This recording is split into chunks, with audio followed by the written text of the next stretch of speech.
বৈষম্যবিরোধী ছাত্র আন্দোলন চলাকালে ২০২৪ সালের ১৬ জুলাই বেগম রোকেয়া বিশ্ববিদ্যালয় সংলগ্ন পার্কের মোড় এলাকায় পুলিশের গুলিতে নিহত হন ইংরেজি বিভাগের শিক্ষার্থী আবু সাঈদ। গত ২৪ জুন ৩০ জনকে আসামি করে এই হত্যা মামলার তদন্ত প্রতিবেদন চিফ প্রসিকিউটরের কার্যালয়ে জমা দেয় আন্তর্জাতিক অপরাধ ট্রাইব্যুনালের তদন্ত সংস্থা। এর মধ্যে ৪ জন গ্রেপ্তার রয়েছেন।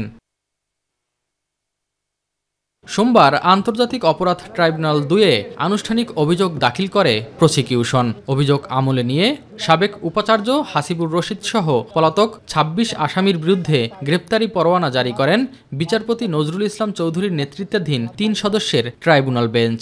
আগামী ১০ই জুলাই পরবর্তী শুনানির জন্য দিন ধার্য করেছেন।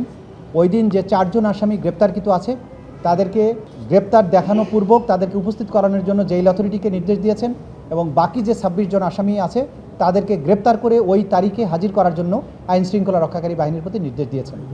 সেই দিন আসামিদের উপস্থিতির পরে বিচারের জন্য যে স্বাভাবিক কার্যক্রম সেটা গৃহীত হবে। যদি সকল আসামি গ্রেপ্তার করা না যায় তাহলে পলাতক আসামিদের ব্যাপারে স্টেট ডিফেন্স লয়ার নিয়োগ করার জন্য আদালত আদেশ দিতে পারেন এবং তার মাধ্যমেই আনুষ্ঠানিক বিচারের যাত্রা শুরু হয়ে যাবে।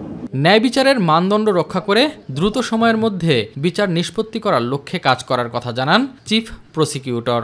বিচারের জন্য যতটুকু সময় প্রয়োজন বিচারের সেই গতিতে আগাচ্ছে এবং এইটাকে দ্রুততম সময়ের মধ্যে নিষ্পত্তি করা এবং পাশাপাশি ন্যায় বিচারের সকল স্ট্যান্ডার্ড মেনটেন করা, এই দুটোকে মেনটেন করে আমরা চলছি।